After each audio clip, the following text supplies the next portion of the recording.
ایک تعلیم آپ نے یہ دی. لوگوں یہ بات یاد رکھو، اللہ کے نزدیک زمین میں اگر کوئی چیز پسندیدہ ہے تو وہ مسجد ہے، اور اگر اللہ کے نزدیک کوئی چیز ناپسند ہے تو وہ بازار ہیں.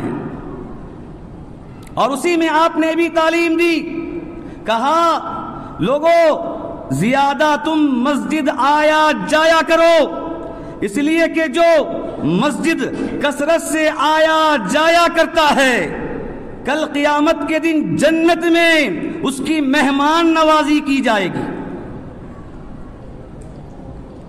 اور آپ نے یہ بھی تعلیم دی، جو مسجد چل کر آتا ہے ہر قدم پر نیکی، ہر قدم پر گناہ مٹا دیا جاتا ہے، اور ہر قدم پر اس کے درجات میں اضافہ کیا جاتا ہے.